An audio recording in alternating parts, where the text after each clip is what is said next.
Giannis Antetokounmpo signed an extension with the Bucks, but what does that mean for the Heat and their next pursuit of a superstar player? We'll answer that and preview tonight's season opener versus the Detroit Pistons before we break down some tough theoretical scenarios that could define Miami's season on today's episode of Locked On Heat. You are Locked On Heat, your daily Miami Heat podcast. Part of the Locked On Podcast Network, your team every day.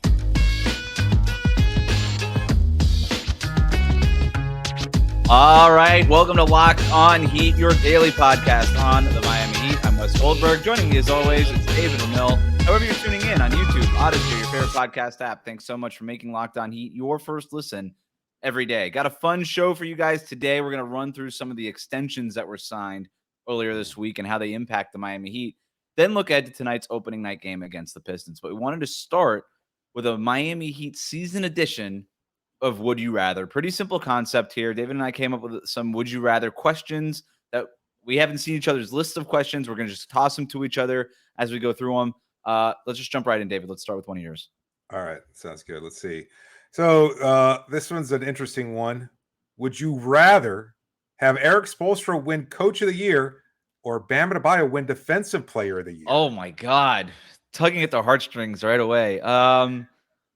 Wow. So that's a tough one, right? It is, right? Because on one hand, Erik Spoelstra's, I guess, prime coaching years are going to be much longer than Bam's prime as an elite defensive player, right? It's just Erik Spoelstra could coach another 30 years. He's going to win one at some point, right? It's only a matter of time. And either way, his career's already been validated, right? Like he's already one of the top 10 coaches in NBA history. And it just feels like it's a matter of time before he wins one, right? Like Bam, he's probably got another 3-4 years of really, he's 26 years old, 3, 4, 5, maybe like 5 years of really being in the mix here. And then who knows if Victor Wembanyama is really that dude, maybe nobody has a chance over the next decade. This might be everybody's last chance to win one. So at first, honestly, I was going to say Spo because I just feel like he's got to have one and it's almost a crime that he hasn't, but I'm going to go ahead and say Bam DPOY. Yeah. I like What about you? I think I agree. Cause again, like I said, I think Spo's already recognized, and I think it's almost kind of like hilariously. It would be just a great, hilarious anecdote to kind of bookmark his career and be like, oh, you know what? He's a great coach, won a lot of games, probably going to climb up the ranks in terms of like all-time wins, and just never recognized as Coach of the Year because of that's how stupid these awards are. They just aren't actually. Well, he's a long odd guy for Coach of the Year this year, and I'm like 73% of general managers just voted him. Best coach, far and away, best coach in the NBA. And meanwhile, it's Mike Dagnall from Oklahoma City, Chris Finch, like all good coaches. Like I'm not taking anything away from them. But like suppose it was him and Jokic were the most dominant people on that GM survey in terms of their positional sort of dominance. So I don't know. It's weird. I don't know if he's ever going to win it. I will say this for Spo.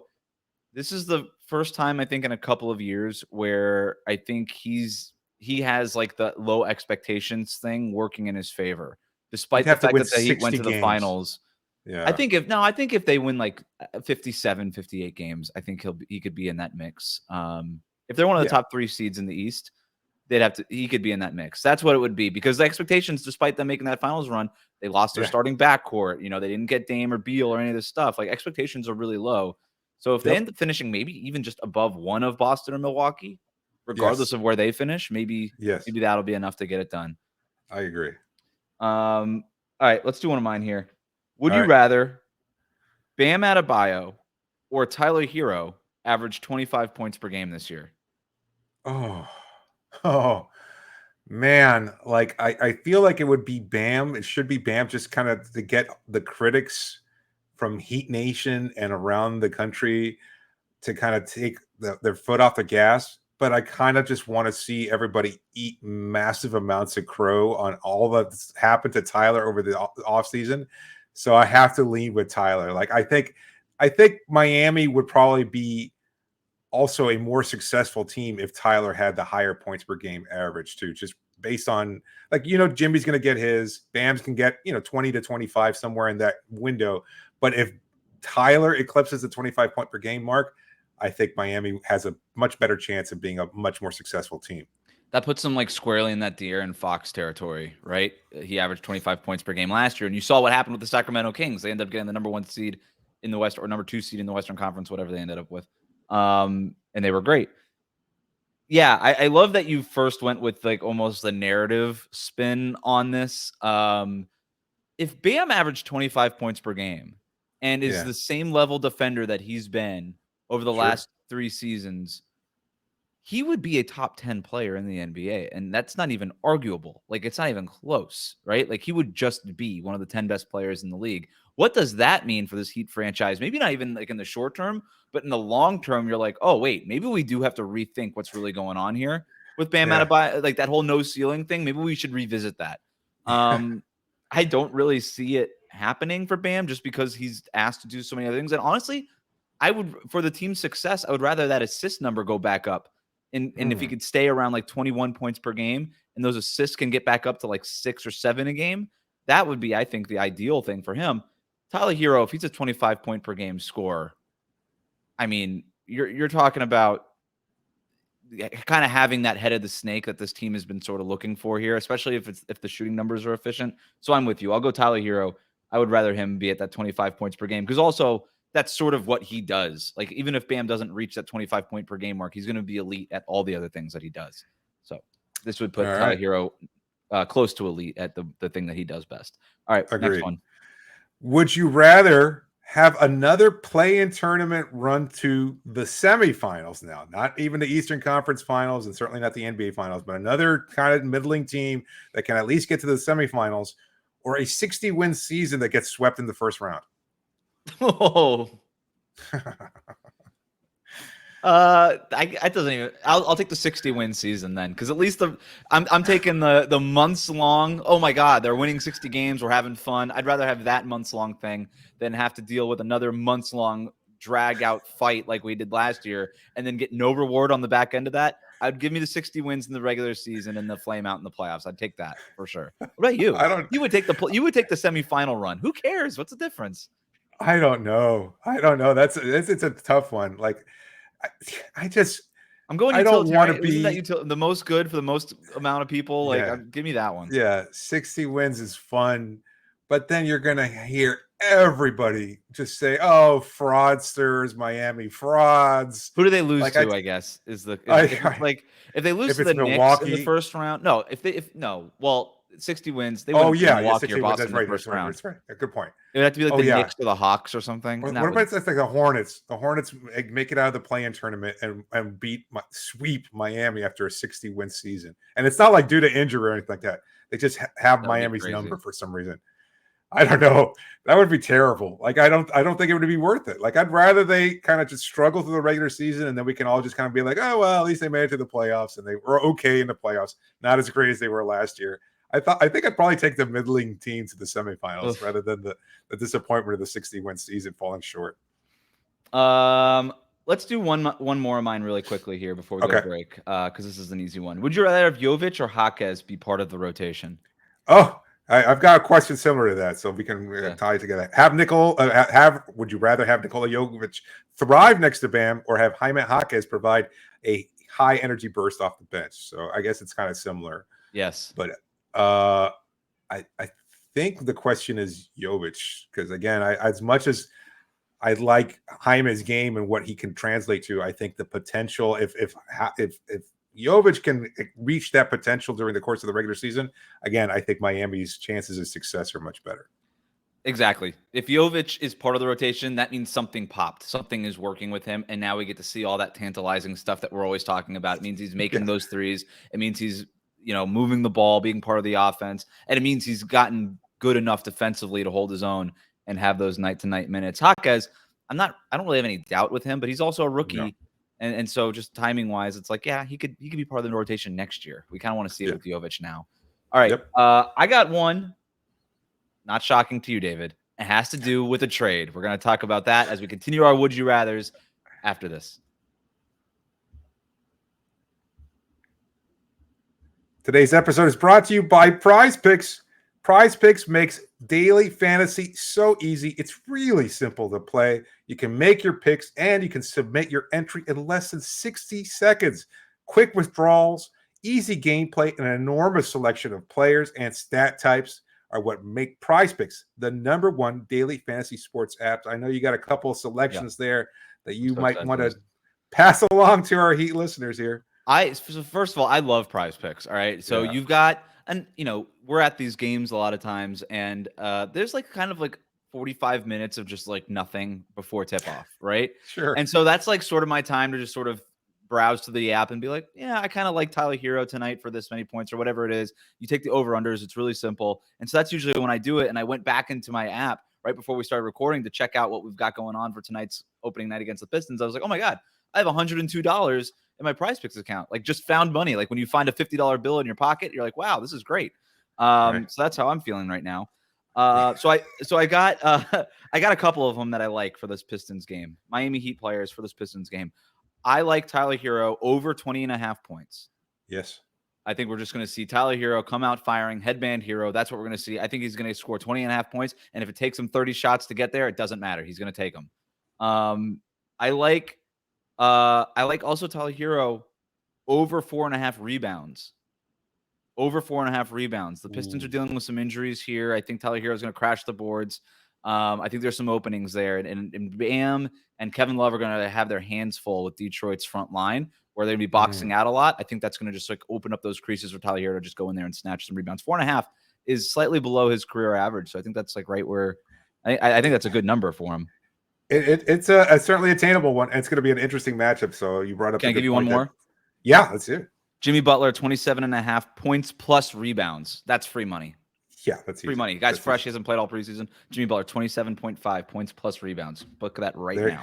There you have it. Go to prizepicks.com/LockedOnNBA and use the code LockedOnNBA, and you get a first deposit match of up to $100. That's prizepicks.com/LockedOnNBA. Make sure to go and try your luck there at LockedOnNBA, prizepicks.com/LockedOnNBA. Daily fantasy sports made easy. Thanks for making Locked On Heat your first listen every day. Make sure you're subscribed on YouTube and in your favorite podcast app. We will be back tonight, late tonight. You could stay up or you could just listen to it Thursday morning with a recap of Miami's first real basketball game of the regular season. Super excited to get back to talking real hoops, real games. Also, if you haven't gotten a chance yet, the Locked On Ultimate NBA Season Preview is here. It's a 6-episode series with all 30 of our Locked On NBA team shows, from contenders to tankers. We go in-depth into the biggest storylines heading into the season. Catch all 6 episodes on Locked On NBA on YouTube or wherever it is that you get your podcasts. And stay subscribed to Locked On NBA throughout the season. David does the Monday night, Tuesday morning show with Matt Moore. I do the Thursday night, Friday morning episode with Adam Matas. It's great stuff all the way around. All right. Continuing along with Would You Rathers, I think it's your turn. We both kind of went last time. Yeah. Would you rather have Jimmy Butler be a top 5, not a top 1, but a top 5 player in the NBA, or have Kyle Lowry average 14 points per game? This one's really easy for me, unless I'm not thinking about this strongly enough. But when you say top 5 player in the NBA, do you mean that in terms of just like sheer production? Like, are we talking about he's on MVP ballots? Yes. Okay. I'm gonna go with Jimmy.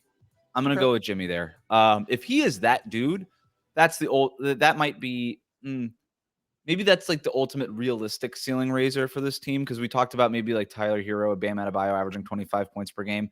Tyler Herro averaging 25 could be done. We'll see. I gotta really see what this offense looks like. We haven't seen Jimmy Butler play all preseason, so I have no idea what new changes are going to be involved with him. But I'll take Jimmy being that guy. It would be really cool if he was like actually getting some MVP votes too.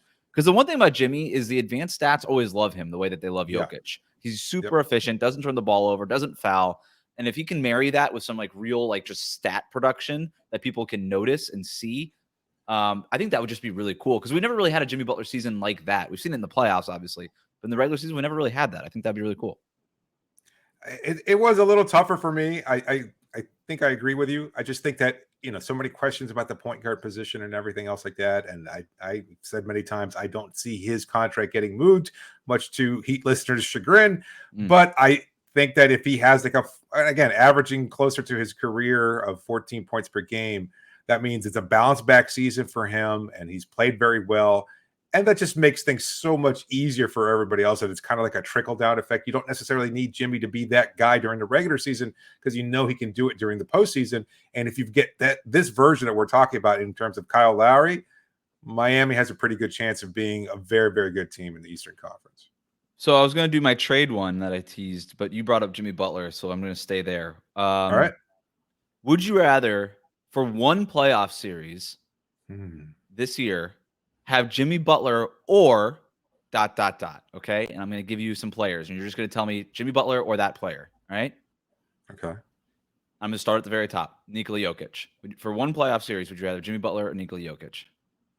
With this current version of the team, like you sub out now Jimmy? You're overthinking it. Just those two players, and then the team's built around. I have no idea.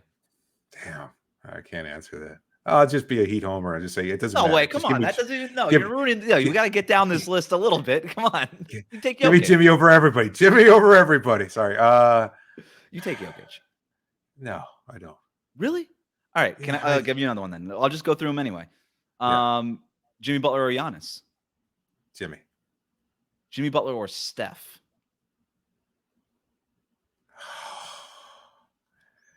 Steph. Yeah, I mean, come on. This one's tough. Actually, this was so. For the record, I would have taken the last three, and I wouldn't even think twice about it. Yeah, I know. This is where it starts to get a little iffy for me. Jimmy Butler or Luka? Jimmy. You feel pretty good about that one. I do. I mean, we know what he can do defensively. I mean, offensively in the playoff series, and defensively, forget about it. That's a good point, right? Luka's sort of like a 30-point per game scorer all the time. Jimmy Butler isn't until the playoffs, and then you get the defensive stuff. Jimmy Butler or Joel Embiid? That one's an easy one. Jimmy Butler or Jayson Tatum?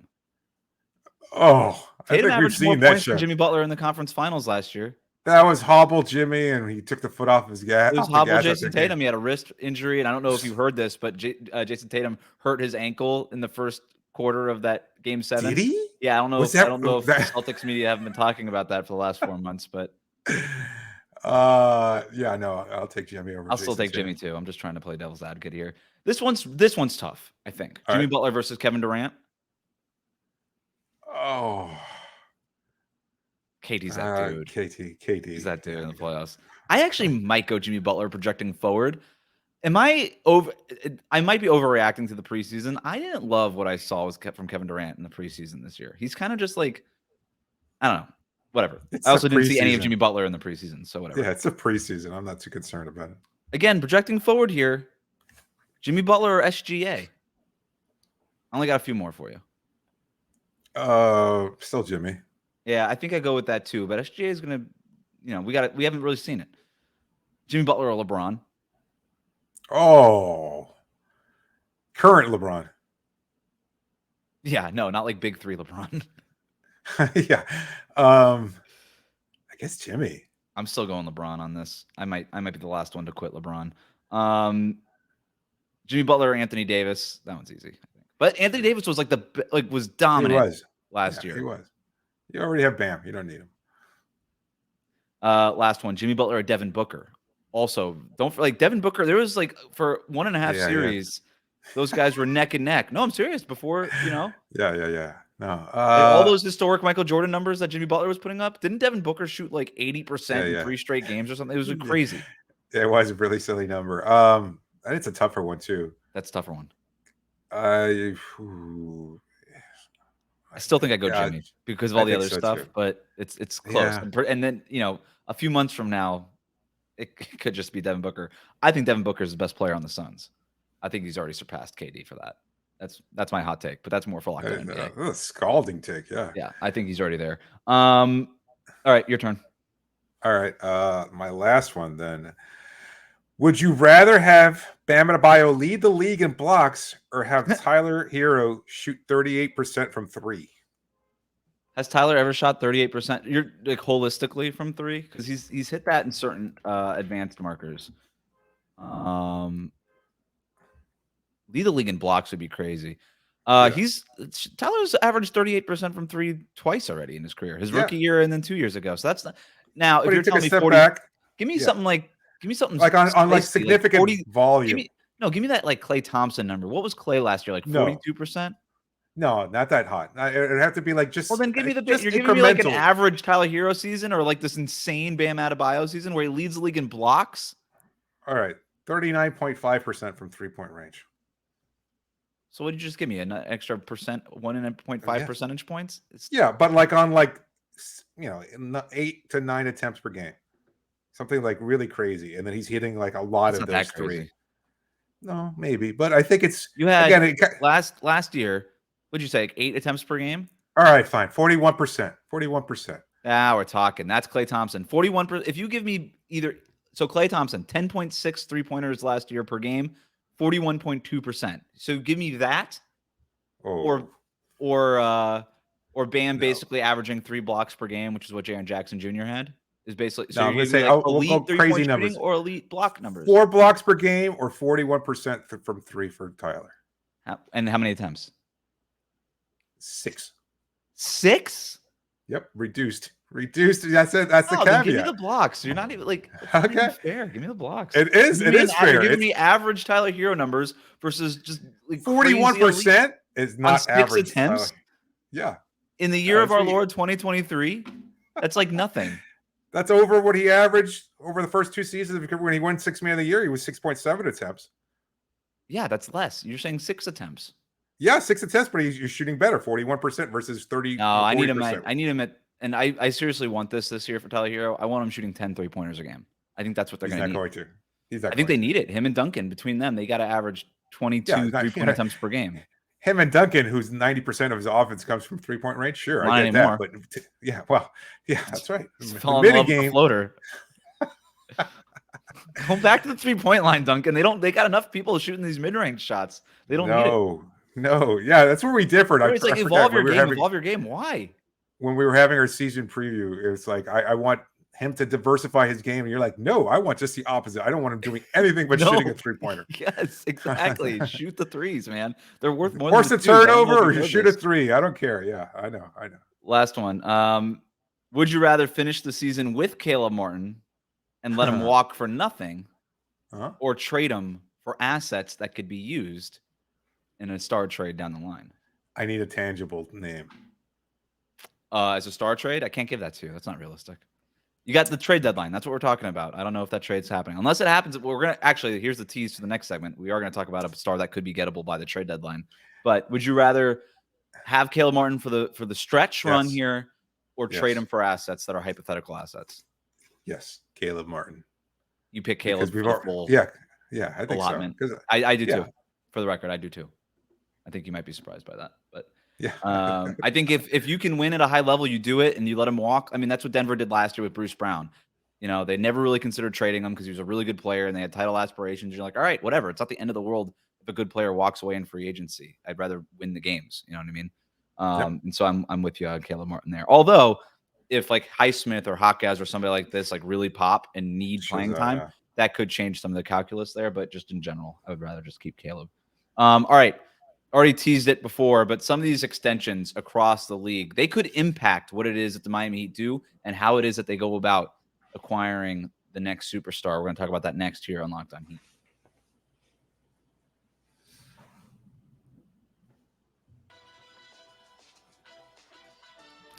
Thanks for making Locked On Heat your first listen every day. So we got some news on players signing extensions around the league. None of them play for the Heat.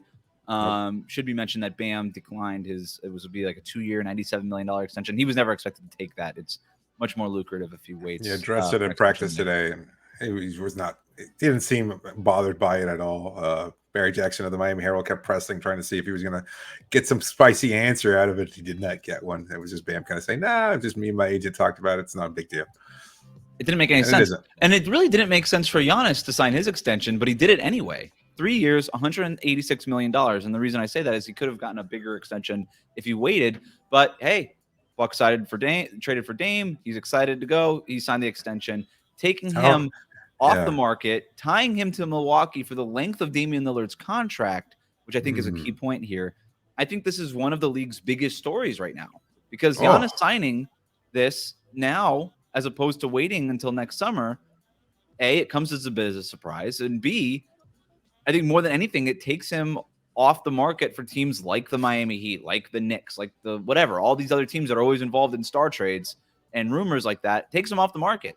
And you got to think that there was a whiteboard somewhere in Kaseya Center with Giannis's name on it, right? Just like there was probably one at Madison Square Garden. And now you have to erase that name, right? He is off the market for all intents and purposes. So, David, do you see this? I mean, I guess that's kind of where we're getting here. Do you think this is another blow to the Heat in their quest to add a superstar? Do you think that this does take Giannis off the market? You don't. I do not. I think it's a non-story, really, because we've seen over the last couple of years that it doesn't necessarily matter. Dame signed an extension, and then what happened? He wound up requesting a trade shortly thereafter, and I don't expect Milwaukee to go through the same kind of issues that Portland did. It might be, but I also, we don't know. Like, we keep projecting what could happen. And I know some people in our comments said, I was crazy to mention this, but I don't know how good Milwaukee can be this season. Nobody really knows. Like, the ceiling is high, sure, but there's also, the potential for, if not necessarily outright disaster, disappointment. And if disappointment begins this year and then another year where these players get a little bit older and they're not as productive, 2 years from now, that's 2 years of disappointment. And next thing we start to hear rumblings again out of Milwaukee that Giannis is disappointed that he signed his extension. I could just see the press conference now. Money doesn't mean everything. Sometimes I need to win a ring. All that we could expect from Giannis, that's totally made for the media, for everybody else to gobble it up because he's such a sweetheart, that guy. And now all of a sudden, next thing you know, he's going to be like really publicly disappointed. And next thing you know, people are going to start circling around and buzzing and saying, you know what? Maybe he's not happy there. Maybe he's eligible for a trade. So I think this is much ado about nothing. I understand what you're saying, right? Like, just because you sign the extension, it doesn't mean that you're untradeable, obviously. I mean, he is untradeable for 1 year, but that was never going to happen. So, right. But it does take him off the free agent market in 2025. And I think that's meaningful. If you're Miami or another team that's like looking and planning, you're like, okay, well, if we're ever going to get Giannis, it's not going to be as a free agent. Evidently, it's just not going to happen because it's not that long ago that we thought that he might be a free agent. What was it going to be, like last summer or something?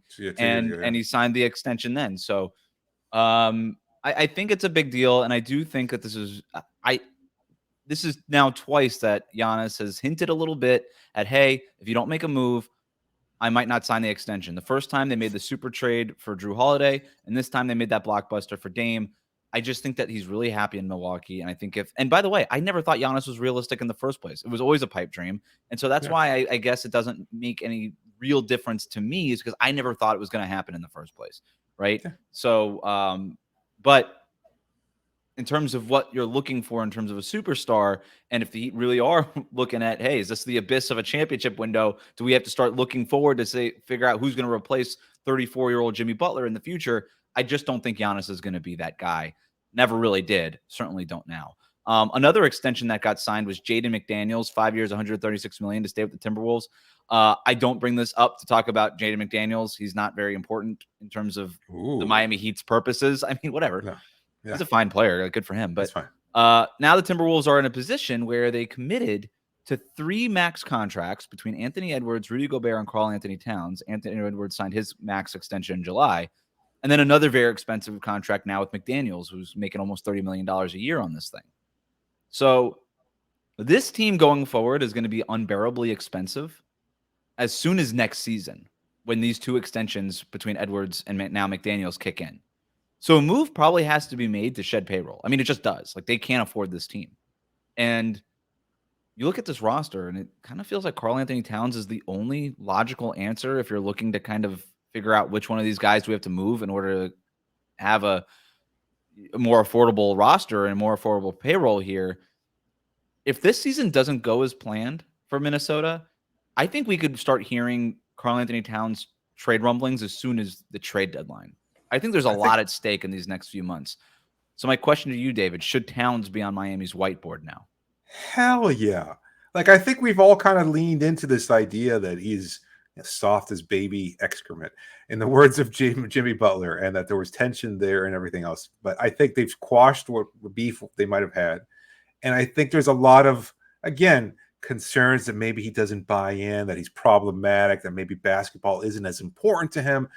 Things that we can't quantify or actually explain in any way that's meaningful, but it's just perception. And so much of that colors what we think of Karl-Anthony Towns, but he's a damn good player. And for all the kind of comments that we have about the kind of perfect player next to Bam, it would be him. Like, you slide him down to the 4, play him alongside Bam Adebayo, and maybe it's not undersized at all anymore. Now you have this big center who can rebound, who can stretch the floor. He's a great three-point shooter, legitimately great three-point shooter. The greatest ever, according to him.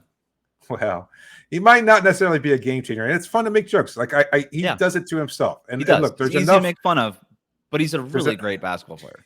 Yes, and I think there's enough buzz too about him being kind of difficult to pinpoint and kind of maybe even a little difficult to deal with. But I think, again, if you're going to say all these things about Miami and Heat culture and consistency and accountability and this team's stability and everything else like that, that's as good a test as you're willing to take. If you're not willing to take that chance at James Harden, and plenty of Heat fans are, you should be willing to take that chance in Karl-Anthony Towns, who's younger, better at this point in their respective careers, and could really be, like, we're talking about that next phase of Miami title contention. Imagine a young core of Karl-Anthony Towns, Bam Adebayo, Tyler Herro, and even an aging Jimmy Butler.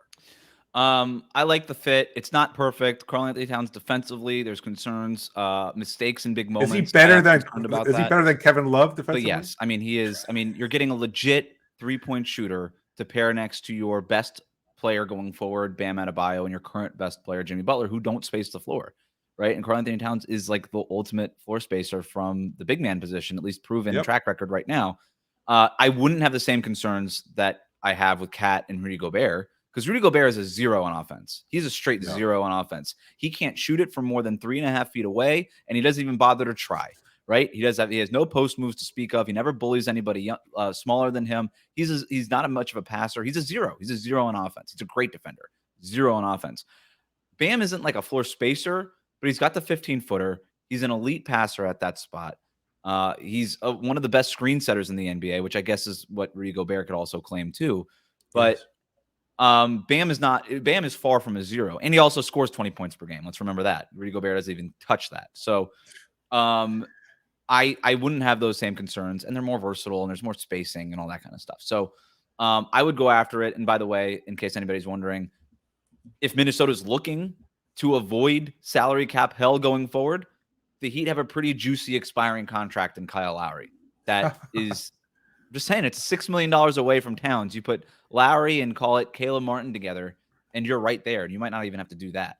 So, and then whatever first round picks like that, I think I'm with you, David, is very much on the board. All right, let's talk quickly about the Pistons game tonight, opening night at Kaseya Center. Heat-Pistons. The Heat are not going to have Haywood Highsmith, who's still out for a couple of weeks with the knee injury. They could be without Josh Richardson, a little bit more TBD on that, but they will have Jimmy Butler, and that's the important part here for Miami. The Pistons, meanwhile, they're not going to have Bojan Bogdanovic, and they're not going to have Monty Morris. It's time for the algorithm. What's on the watch list for tonight? The random scrub Heat killer. It's going to be somebody. This Pistons team has a lot of optimism about them. The young core, Cade Cunningham back, but I think the random scrub Heat killer is going to be Alec Burks. He's just going to go off for, I don't know, 23, 25 points that you don't expect him to put up at this stage of his career, just enough to make life difficult for Miami. Just to make him sweat a little bit. I think the Heat win tonight. But you're right. That does not eliminate the possibility of some random scrub Heat killer turning what was a 16-point lead into a 4-point lead midway through the third quarter, right? So, yes. And Alec Burks is perfect for that. Also a candidate who can go off like early in the season and maybe get traded by February to a contender. Needed some scoring juice off the bench, but really excited for it. Excited to see one of the Thompson twin kid that they have. He's supposed to be electric flying. I think Jaden Ivey could give them headaches tonight at that point of attack. That's something that I'm watching for in terms of my algorithm. But more than anything, I'm just, without even getting in the weeds here, I'm just excited for some real basketball. That's what I'm watching for. We'll be there at Kaseya Center watching it, recapping it after the game from the arena. Thanks for making Locked On Heat your first listen every day. Hit that subscribe button on YouTube and follow us on your favorite podcast app.